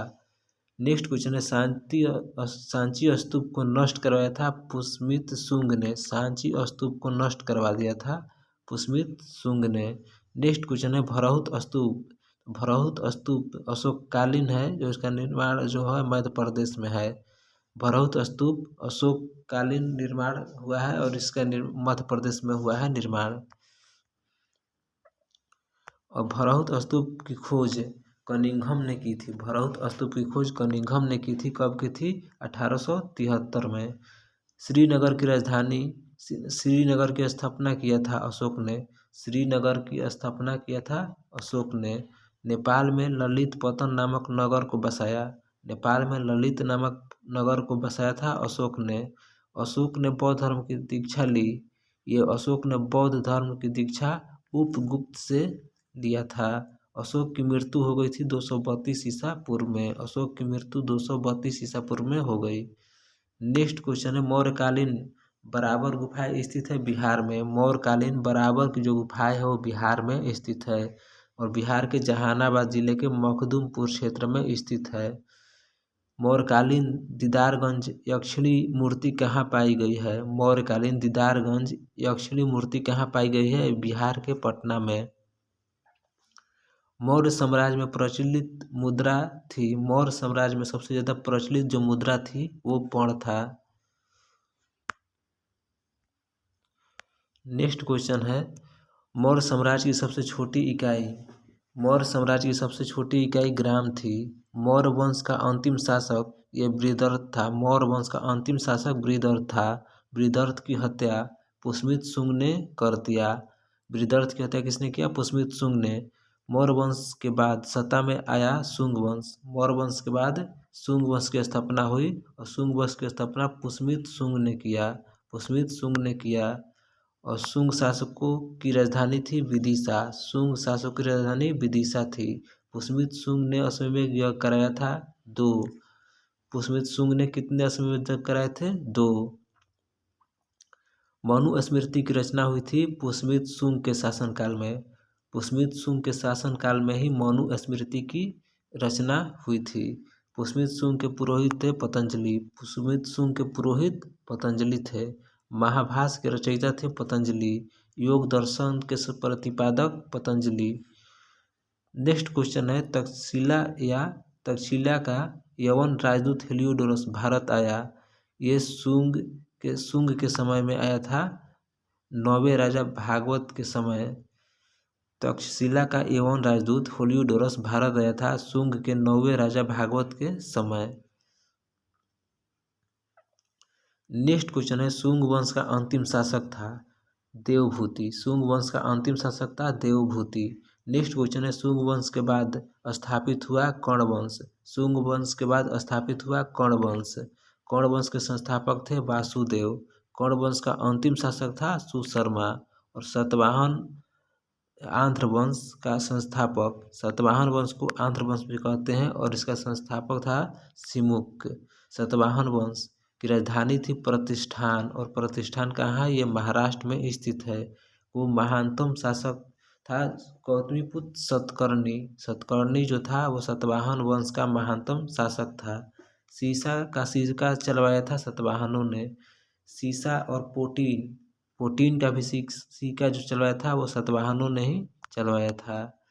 सबसे ज़्यादा ब्राह्मणों को भूमि दान में देने की प्रथा की शुरुआत भी सातवाहनों ने ही किया था। सातवाहनों की भाषा और लिपि, सातवाहनों की जो भाषा थी वो प्राकृत थी और लिपि ब्राह्मणी थी।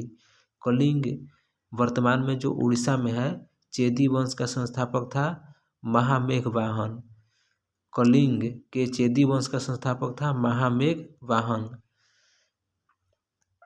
नेक्स्ट क्वेश्चन है चेदी वंश का शक्तिशाली शासक था खारवेल। चेदी वंश का शक्तिशाली शासक खारवेल था। हाथी गुफा अभिलेख उत्कीर्ण कराया था कलिंग नरेश खारवेल ने। हाथी गुफा अभिलेख का निर्माण खारवेल ने किया था। नेक्स्ट क्वेश्चन है हाथी गुफा शिलालेख स्थित है। हाथी गुफा शिलालेख स्थित है उदयगिरी पहाड़ी में। उदयगिरी पहाड़ी में हाथी गुफा शिलालेख है और ये भुवनेश्वर उड़ीसा में है। नेक्स्ट क्वेश्चन है भारत आए विदेशी आक्रमणकारियों का क्रम। तो भारत आए विदेशी आक्रमणकारियों का क्रम है, सबसे पहले आए थे हिंद यूनानी, उसके बाद शक, उसके बाद पार्थियन और उसके बाद कुषाण। हिंद यूनानी की जो राजधानी थी वो साकल थी। हिंद यूनानियों की राजधानी साकल। भारत में सर्वप्रथम सोने के सिक्के जारी किए थे हिंद यूनानियों ने और इनको ही इंडो ग्रीक कहा जाता है के शासकों ने। भारत में सर्वप्रथम सोने के सिक्के जारी किए थे हिंद यूनानी और इंडो ग्रीक शासकों ने। सैनिक शासन व्यवहार मिलाया गया था ग्रीकों के द्वारा। सैनिक शासन व्यवहार मिलाया गया था ग्रीकों के द्वारा। नेक्स्ट क्वेश्चन है भारत आने वाले प्रथम यवन। भारत आने वाले प्रथम यवन डेमेट्रियस था। भारत आने वाले प्रथम यवन डेमेट्रियस था। प्रमुख हिंद यूनानी शासक था मिनांडर। प्रमुख हिंद यूनानी शासक था मिनांडर। मिनांडर को हराया था पुष्यमित्र शुंग ने। पुष्यमित्र शुंग ने मिनांडर को हराया था। नेक्स्ट क्वेश्चन है यूनानियों के बाद भारत आए शक। यूनानी के बाद भारत आए थे शक और शकों का सबसे प्रतापी राजा था रुद्रदामन। सुदर्शनशील का जीर्णोद्धार किया था रुद्रदामन ने। संस्कृत में जारी पहला अभिलेख था जूनागढ़। जो गिरनार अभिलेख ये रुद्रदामन द्वारा ही जारी किया गया था। नेक्स्ट क्वेश्चन है जूनागढ़ अभिलेख संबंधित है मौर्यों से। जूनागढ़ अभिलेख संबंधित है मौर्य से। पल्लव पार्थियन की राजधानी थी तक्षशिला। पल्लव के बाद आगमन हुआ कुषाण का। पल्लव के बाद कुषाण का आगमन हुआ। कुषाण वंश का संस्थापक था कुजुल कड़फिसेस। कुजुल कड़फिसेस ने कुषाण वंश की स्थापना की थी। कुषाण वंश का प्रसिद्ध शासक था कनिष्क। कुषाण वंश का प्रसिद्ध शासक था कनिष्क। कनिष्क की पहली राजधानी थी मथुरा। कनिष्क की पहली राजधानी थी पुरुषपुर और दूसरी राजधानी थी मथुरा। कनिष्क की पहली राजधानी थी पुरुषपुर और कनिष्क की दूसरी राजधानी थी मथुरा। कनिष्क अनुयायी था महायान संप्रदाय का। कनिष्क महायान संप्रदाय का अनुयायी था। द्वितीय अशोक कहा जाता था कनिष्क को। कनिष्क को द्वितीय अशोक भी कहा जाता था। कनिष्क के दरबार में थे नागार्जुन, अश्वघोष, वासुमित्र, चरक और चरक ने चरक संहिता की रचना की। नेक्स्ट क्वेश्चन है बुद्ध चरित्र की रचना। तो बुद्ध चरित्र की रचना ये अश्वघोष ने की थी। आयुर्वेद का जनक माना जाता है चरक को। भारत का आइंस्टीन नागार्जुन को कहा जाता है और शून्यवाद के प्रवर्तक नागार्जुन को कहा जाता है। सिल्क मार्ग आरंभ हो गया था। सिल्क मार्ग का प्रारंभ कनिष्क के शासनकाल में। शक संवत चलाया कनिष्क ने। शक संवत कनिष्क ने चलाया था। कब चलाया था? 78 ईसा में चलवाया था कनिष्क ने। राष्ट्रीय कैलेंडर आधारित है शक संवत पर। राष्ट्रीय कैलेंडर शक संवत पर आधारित है। राष्ट्रीय कैलेंडर का प्रथम माह होता है चैत। राष्ट्रीय कैलेंडर का प्रथम माह होता है चैत। विक्रम संवत की शुरुआत 58 ईसा पूर्व में हुई थी। विक्रम संवत की शुरुआत 58 ईसा पूर्व में हुई थी। बुद्ध की मूर्ति का निर्माण कुषाण काल में हुआ था। बुद्ध की मूर्ति का निर्माण कुषाण काल में हुआ था। बाल विवाह प्रारंभ हुआ था कुषाण काल में। बाल विवाह प्रथा आरंभ हुआ था कुषाण काल में। गंधार शैली फली फूली थी कुषाण काल में। शुद्ध सोने के सिक्के चलवाए थे कुषाणों ने। प्राचीनतम सिक्का कहलाता है आहत सिक्का। नेक्स्ट क्वेश्चन है कुषाण वंश का अंतिम शासक था वासुदेव। गुप्त वंश का संस्थापक था श्रीगुप्त। गुप्त वंश का वास्तविक संस्थापक था चंद्रगुप्त। महाधिराज की उपाधि धारण किया था चंद्रगुप्त प्रथम ने। नेक्स्ट क्वेश्चन है गुप्त संवत चलाया था चंद्रगुप्त प्रथम ने 319 ईसा पूर्व 319 ईस्वी में। गुप्त संवत चंद्रगुप्त प्रथम ने चलाया था 319 ईस्वी में। चंद्रगुप्त प्रथम का उत्तराधिकारी समुद्रगुप्त था। चंद्रगुप्त प्रथम का उत्तराधिकारी समुद्रगुप्त था। सिक्कों पर बीड़ा बजाते स्थित है समुद्रगुप्त। अश्वमेध यज्ञ का संपादित किया था समुद्रगुप्त ने।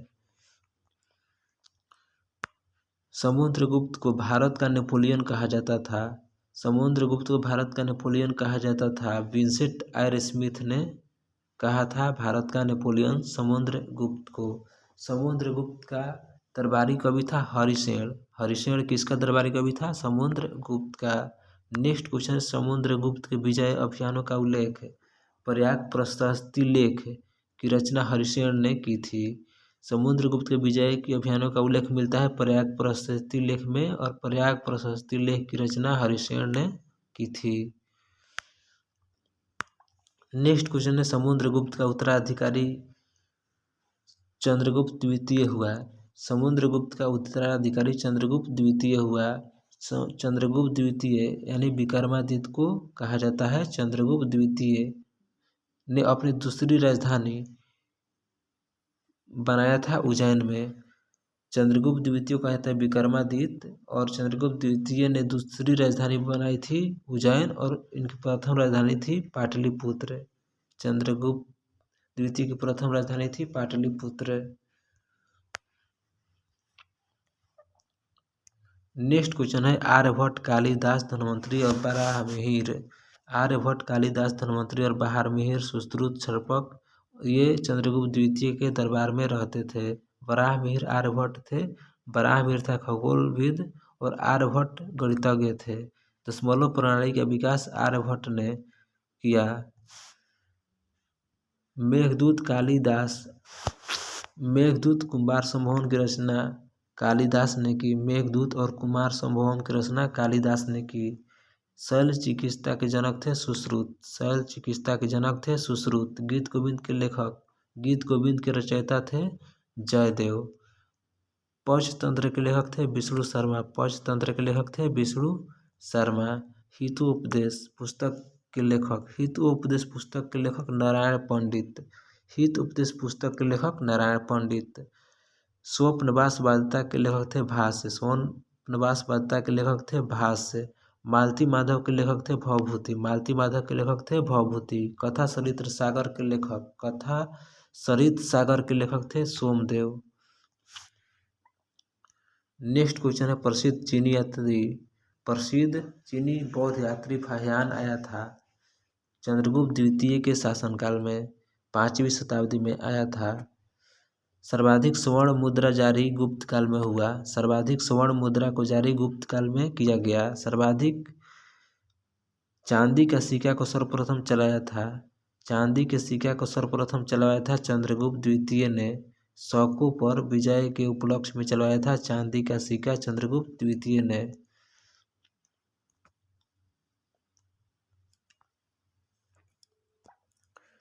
नेक्स्ट क्वेश्चन है महरौली के स्थित राजा चंद्र के लौह स्तंभ को किसने बनवाया था? तो लौह स्तंभ का निर्माण करा था चंद्रगुप्त द्वितीय ने। चंद्रगुप्त द्वितीय का उत्तराधिकारी हुआ कुमारगुप्त।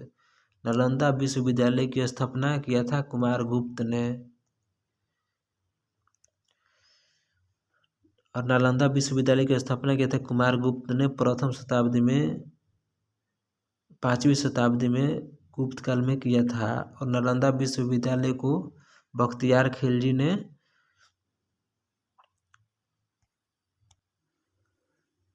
नालंदा विश्वविद्यालय को बख्तियार खिलजी ने ढहवा दिया था। नालंदा विश्वविद्यालय किस धर्म का ज्ञान का महान केंद्र था? यह बौद्ध धर्म का महाज्ञान केंद्र था।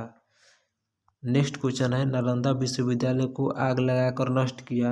नालंदा विश्वविद्यालय को आग लगाकर नष्ट किया बख्तियार खिलजी ने। कब किया था? 12वीं शताब्दी में। भारत का सबसे प्राचीन नालंदा विश्वविद्यालय है बिहार के नालंदा जिले के राजगीर में स्थित है। कुमारगुप्त प्रथम का उत्तराधिकारी स्कंदगुप्त। कुमारगुप्त प्रथम का उत्तराधिकारी स्कंदगुप्त। हूणों का आक्रमण हुआ था स्कंदगुप्त के समय। हूणों का जो आक्रमण हुआ था वो स्कंदगुप्त के समय हुआ था। सुदर्शन झील का पुनरुद्धार हुआ था स्कंदगुप्त के समय में। हूणों को पराजित किया था स्कंदगुप्त ने। हूणों को पराजित किया था स्कंदगुप्त ने। गुप्त वंश का अंतिम शासक था विष्णुगुप्त। गुप्त वंश का अंतिम शासक था विष्णुगुप्त। गुप्त काल की शासकीय भाषा थी संस्कृत। गुप्त काल की शासकीय भाषा संस्कृत थी। गुप्त काल में भूमि राजस्व दर उपज का 1/6 होता था। गुप्त काल में भूमि राजस्व दर उपज का 1/6। प्राचीन भारत का स्वर्ण युग गुप्त काल को कहा जाता है। प्राचीन भारत का स्वर्ण युग गुप्त काल को कहा जाता है। मंदिर बनाने की कला का जन्म, मंदिर बनाने की कला का जन्म गुप्त काल में हुआ। गुप्तकालीन रजत मुद्राएं कहलाती थी रूपक। गुप्तकालीन मुद्राएं रूपक कहलाती थी। गुप्तकालीन स्वर्ण मुद्राएं कहलाती थी दिनार। नेक्स्ट क्वेश्चन है पुष्यभूति या वर्धन वंश के संस्थापक पुष्यभूति। वास्तविक संस्थापक प्रभाकर वर्धन।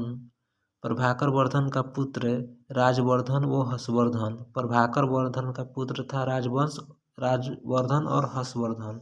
हर्षवर्धन के साम्राज्य की राजधानी थी कनौज। हर्षवर्धन के साम्राज्य की राजधानी थी कनौज। भूमि देने की सामंती प्रथा का प्रारंभ हर्षवर्धन ने कराया था। भूमि देने की सामंती प्रथा का प्रारंभ हर्षवर्धन ने करवाया था। नेक्स्ट क्वेश्चन है चीनी यात्री हेन सिंह भारत आया था हर्षवर्धन के शासनकाल में 606 से 647 के बीच। हेनसांग द्वारा लिखित पुस्तक है सीयू के। यात्रियों में राजकुमार, नीति का पंडित और शाक्य मुनि किसे कहा जाता है? हेवेनसांग को। हेवेनसांग को कहा जाता है नीति का पंडित, यात्रियों का राजकुमार और शाक्य मुनि कहा जाता है हेवेनसांग को। हर्षवर्धन का दरबारी कवि था बाणभट्ट। बाणभट्ट किसका दरबारी कवि था? हर्षवर्धन का। हर्षवर्धन एवं कादम्बरी के रचयिता थे बाणभट्ट। हर्षचरित एवं कादम्बरी के रचयिता थे बाणभट्ट। हर्षवर्धन प्रत्येक 5 साल बाद धार्मिक सम्मेलन में आयोजित करता था, प्रयाग में आयोजित करता था। नेक्स्ट क्वेश्चन है, आर्यभट्ट, कालिदास, धन्वंतरि, वराहमिहिर, सुश्रुत और सर्पक थे चंद्रगुप्त द्वितीय के दरबार में। चंद्रगुप्त द्वितीय के दरबार में कौन कौन रहते थे? आर्यभट्ट, कालिदास, धन्वंतरि, वराहमिहिर, सुश्रुत, सर्पक। नेक्स्ट क्वेश्चन है, वराहमिहिर और आर्यभट्ट ये खगोलविद और गणितज्ञ थे। दशमलव प्रणाली की शुरुआत आर्यभट्ट ने की थी।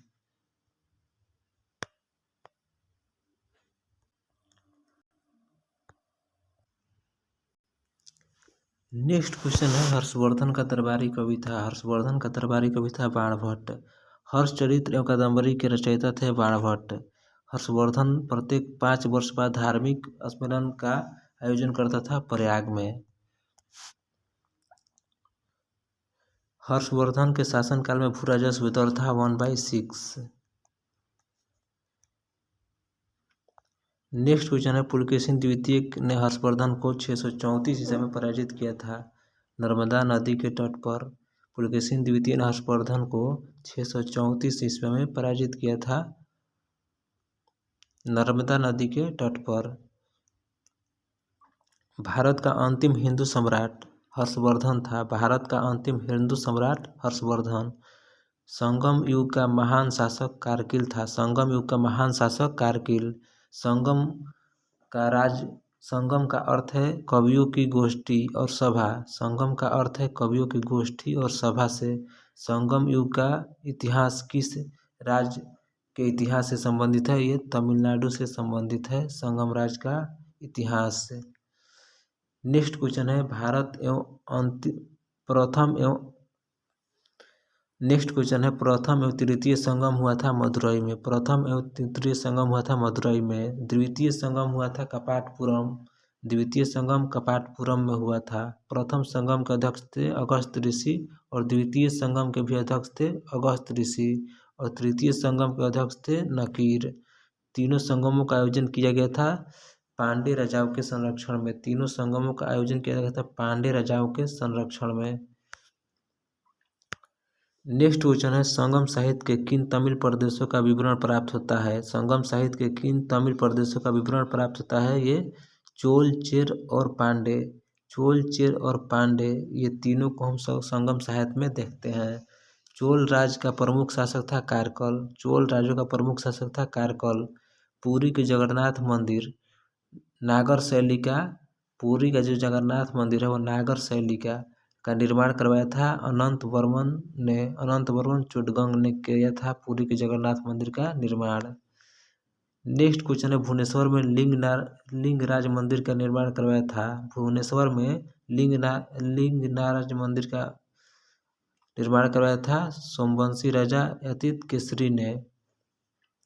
भुवनेश्वर में लिंगराज मंदिर का निर्माण करवाया था सोमवंशी राजा याति केसरी ने। कोणार्क के सूर्य मंदिर ब्लैक पेगोडा को बनवाया था नरसिंह देव प्रथम ने। कोणार्क के सूर्य मंदिर ब्लैक पेगोडा से को बनवाया था नरसिंह देव प्रथम ने। कब बनवाया था? 13वीं शताब्दी में बनवाया था। नेक्स्ट क्वेश्चन है, तिरुपति मंदिर कहाँ स्थित है? तिरुपति मंदिर स्थित है आंध्र प्रदेश में। तिरुपति मंदिर आंध्र प्रदेश में। अंकोरवाट का विष्णु मंदिर कंबोडिया में स्थित है। अंकोरवाट का विष्णु मंदिर कंबोडिया में स्थित है। नटराज मंदिर स्थित है चेन्नई में। मीनाक्षी मंदिर स्थित है मदुरई में। पांड्य वंश की राजधानी थी मदुरई। नेक्स्ट क्वेश्चन है, पल्लव वंश का संस्थापक था सिंह विष्णु। पल्लव वंश का संस्थापक सिंह विष्णु था। पल्लवों की जो राजधानी थी वो कांची में थी और तमिलनाडु में। महाबलीपुरम के रथ मंदिर जो सप्त पैगोडा का निर्माण पल्लव शासक नरसिंह वर्मन प्रथम ने करवाया था। महाबलीपुरम के रथ मंदिर का निर्माण नरसिंह वर्मन प्रथम ने। कांची के कैलाश मंदिर तथा महाबलीपुरम के तट मंदिर का निर्माण नरसिंह वर्मन द्वितीय ने करवाया था। कांची के कैलाश मंदिर तथा प्रथम तथा महाबलीपुरम के तट मंदिर का निर्माण नरसिंहवर्मन द्वितीय ने करवाया था। पल्लव वंश का अंतिम शासक था अपराजित। पल्लव वंश का अंतिम शासक था अपराजित। नेक्स्ट क्वेश्चन है, चालुक्यों की 3 शाखाएं थी। चालुक्यों की 3 शाखाएं थी, कल्याणी, चालुक्य वातापी, चालुक्य वेंगी और चालुक्य। नेक्स्ट क्वेश्चन है, वातापी के चालुक्य का संस्थापक था जयसिंह। वातापी के चालुक्य का संस्थापक था जयसिंह। वातापी बादामी चालुक्य, वातापी के बादामी चालुक्य की राजधानी थी वातापी और इसका महान शासक था पुलकेशिन द्वितीय। पुलकेशिन द्वितीय संबंधित जानकारी मिलती है रवि कीर्ति के ऐहोल अभिलेख कर्नाटक से। पुलकेशिन द्वितीय को हराया था नरसिंहवर्मन प्रथम ने। वातापी और बादामी के चालुक्य वंश का अंतिम शासक था कीर्तिवर्मन। वेंगी के चालुक्य वंश का संस्थापक था विष्णुवर्धन। वेंगी के चालुक्य वंश का संस्थापक था विष्णुवर्धन। विष्णुवर्धन की राजधानी वेंगी आंध्र प्रदेश में है। होयसल वंश का संस्थापक था विष्णुवर्धन। होयसल वंश की राजधानी थी द्वार समुद्रम। द्वार समुद्रम किसकी राजधानी थी? होयसल वंश की। नेक्स्ट क्वेश्चन है, द्वार समुद्रम का अन्य नाम था हेलीब्रिड। द्वार समुद्रम का अन्य नाम था हेलीब्रिड जो कर्नाटक में स्थित है। होयसल वंश अंतिम शासक था बलाल थिरी। होयसल वंश का अंतिम शासक था बलाल थिरी। राष्ट्रकूट वंश का संस्थापक था दंती दुर्ग। राष्ट्रकूट वंश का संस्थापक था दंती दुर्ग। राष्ट्रकूट वंश की राजधानी थी मानखेत। राष्ट्रकूट वंश की राजधानी थी मानखेत। एलोरा व एलिफेंटा का निर्माण राष्ट्रकूटों ने करवाया था। एलोरा और एलिफेंटा का निर्माण राष्ट्रकूटों ने करवाया था। नेक्स्ट क्वेश्चन है, गुर्जर प्रतिहार वंश का संस्थापक। गुर्जर प्रतिहार वंश का संस्थापक था नागभट्ट प्रथम। दिल्ली नगर की स्थापना ये तोमर अंगपाल ने 11वीं शताब्दी में की थी। दिल्ली नगर की स्थापना अंगपाल तोमर ने 11वीं शताब्दी में की थी। नेक्स्ट क्वेश्चन है, गुर्जर प्रतिहार वंश का अंतिम शासक। तो गुर्जर प्रतिहार वंश का अंतिम शासक था यशपाल। गढ़वाल वंश का संस्थापक था चंद्रदेव। गढ़वाल वंश का संस्थापक चंद्रदेव। गढ़वाल वंश का अंतिम शासक था जयचंद। गढ़वाल वंश का अंतिम शासक जयचंद्र। और 1194 में जयचंद ने चंदावर के युद्ध में जयचंद्र को मार डाला था। 1194 में चंदावर के युद्ध में जयचंद को मार डाला था। किसने मार डाला था? यह मोहम्मद गौरी ने। 1194 के चंदावर के युद्ध में जयचंद को मार डाला था मोहम्मद गौरी ने। नेक्स्ट क्वेश्चन है, चौहान वंश का संस्थापक था वासुदेव। चौहान वंश का संस्थापक वासुदेव। अजमेर नगर की स्थापना एवं अपनी राजधानी बनाया था। तो अजमेर नगर की स्थापना अजय राज द्वितीय ने किया था और इसकी अपना राजधानी बनाया था। चौहान वंश का अंतिम शासक था पृथ्वीराज द्वितीय। चौहान वंश का अंतिम शासक था पृथ्वीराज तृतीय। अन्य नाम था पृथ्वीराज चौहान राय पिथौरा। नेक्स्ट क्वेश्चन है, पृथ्वीराज चौहान का राज कवि था चंदवरदाई। पृथ्वीराज चौहान का राज कवि था चंदवरदाई। पृथ्वीराज रासो की रचना चंदवरदाई ने की। पृथ्वीराज रासो की रचना की थी चंदवरदाई। पृथ्वीराज चौहान ने मोहम्मद गौरी को हराया था 1191 के तराइन के प्रथम युद्ध में। पृथ्वीराज चौहान ने मोहम्मद गौरी को हराया था 1191 में तराइन के प्रथम युद्ध में। मोहम्मद गौरी ने पृथ्वीराज चौहान को हराया था 1192 तराइन के द्वितीय युद्ध में। नेक्स्ट क्वेश्चन है, परमार वंश का संस्थापक था उपेंद्र राज। परमार वंश का संस्थापक उपेंद्र राज। परमार वंश का प्रमुख शासक था राजा भोज। कविराज की उपाधि से विभूषित था राजा भोज। चंदेल वंश का संस्थापक था ननहुक। चंदेल वंश का संस्थापक था ननहुक। चंदेल वंश की प्रारंभिक राजधानी थी कलिंजर। चंदेल वंशों की प्रारंभिक राजधानी कलिंजर थी। चंदेल वंश के प्रमुख राजा हुए थे राजा धंग। राजा धंग चंदेल वंश का प्रमुख राजा हुए। धंग ने अपनी राजधानी बनाया खजुराहो में। कंदरिया महादेव मंदिर का निर्माण करा था धंग ने। खजुराहो मंदिर का निर्माण चंदेल शासक धंग ने ही करवाया था। नेक्स्ट क्वेश्चन है, खजुराहो का मंदिर बना है नागर शैली से। खजुराहो का मंदिर नागर शैली से बना है। खजुराहो का मंदिर संबंधित है जैन धर्म से। खजुराहो का मंदिर है मध्य प्रदेश में। चंदेल वंश का सबसे प्रतापी शासक यशोवर्मन था। चंदेल वंश का सबसे प्रतापी शासक यशोवर्मन था। मिहिर कुल पराजित हुआ था यशोवर्मन द्वारा। मिहिर कुल जो था वो यशोवर्मन द्वारा पराजित हो गया था। चंदेल वंश का आखिरी शासक था परमल। चंदेल वंश का अंतिम शासक था परमल। आला एवं रुदल दो नामक बहादुर सेना नायक ये परमल के दरबार में रहते थे।